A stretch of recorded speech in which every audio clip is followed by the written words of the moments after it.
the kind of secrecy of these units basically has enabled them to run roughshod over my human rights and over other people's human rights. We're talking about our right to privacy. Another day and another apology from the Metropolitan Police. The latest comes after an inquiry found the force's Spy Cops unit should have been shut down decades ago. At least 6 male undercover officers had sexual relationships with women while gathering intelligence. The inquiry found they adopted the identities of dead babies and even formed sexual relationships with Green campaigners and trade unionists. Eleanor Fairbraida had a 6-year relationship with someone she thought was just an environmental activist. Eleanor, welcome to the programme. Thank you for joining us. Hello. Can I just correct you? I didn't have a 6-year relationship. I had a 7-year friendship and an intimate relationship over a number of months with him. Sure. No, I understand. Sorry, and I think relationship, too broad a term there, but okay. And thank you for clarifying. That's absolutely fair. How did you come to know the officer in question? How did you sort of first interact with him?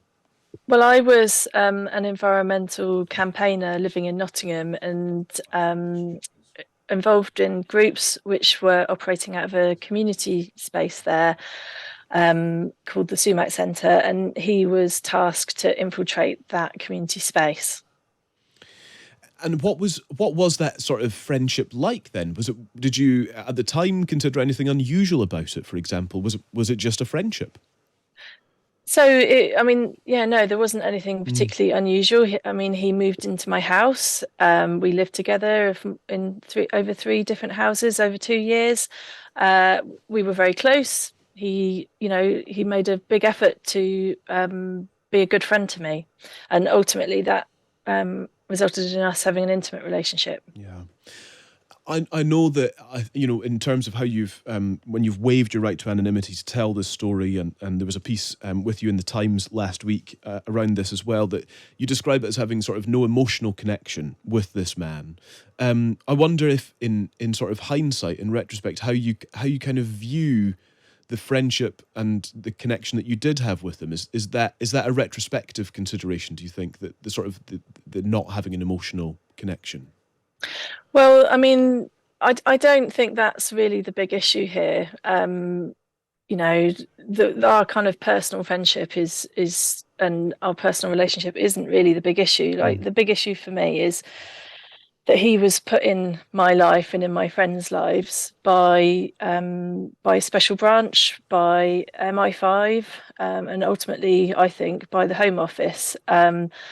And that's really what we should be discussing here, is why are kind of progressive left-wing campaigners being targeted by this in this way when our government has signed up to a Human Rights Act. And yet because the kind of secrecy of these units basically has enabled them to run roughshod over my human rights and over other people's human rights. We're talking about our right to privacy, our right to kind of, as grassroots, to be parts of grassroots organisations which are just campaigning for a better world.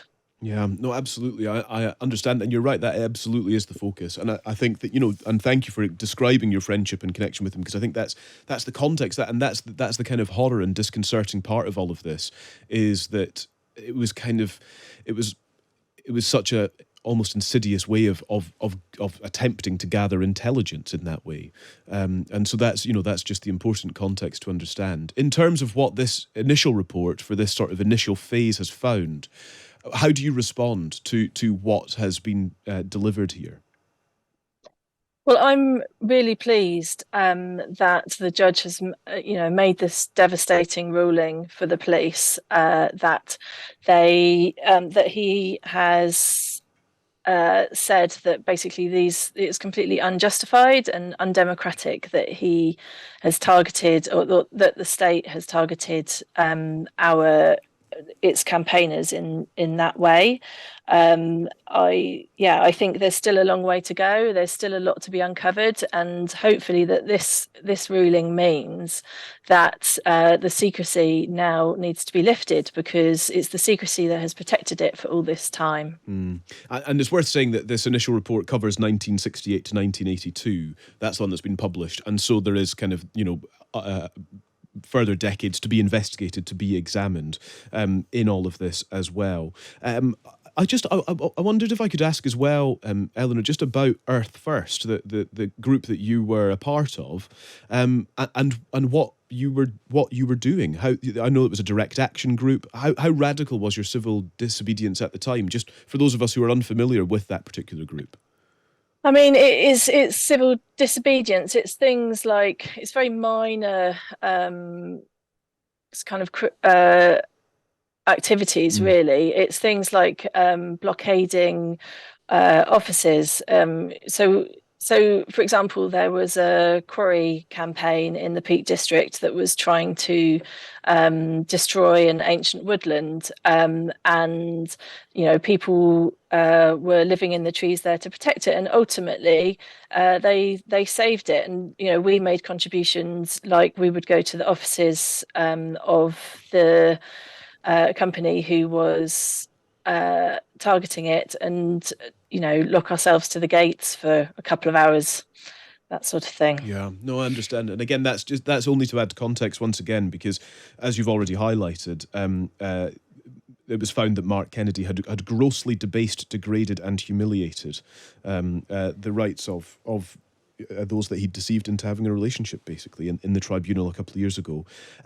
How do you feel about all of this now? Are you still an activist? Are you still a campaigner, or has this sort of affected your own relationship with that, with kind of being a part of campaigning and being an activist? Yeah, absolutely, it has. It really was my life. I'm deeply concerned about climate change. I started, doing activism with Earth First, but then went on very much to focus on climate change. And I really wish I could be part of trying to hold people who are causing climate change to account, because I think it's the most important issue of our time. But yeah, it's been very traumatizing discovering that you're infiltrated by the state in this way. Of course, of course. Eleanor, thank you for speaking to us. I realise it's such a, as you say, traumatising and personal story to tell, and we really appreciate you taking the time to join us today. Thank you. Thank you. Thanks. That is Eleanor Fairbraida, who had, as we say, a friendship with a man who turned out to be an undercover police officer. It was sexual for a time. And this was an infiltration, as she outlined, into their group. And so, yes, worth mentioning again, this inquiry is divided into kind of 6 different sections. And so this first report covers the activities of police spies from 1968 to 1982. That's the one that's been published, and the work of that inquiry continues.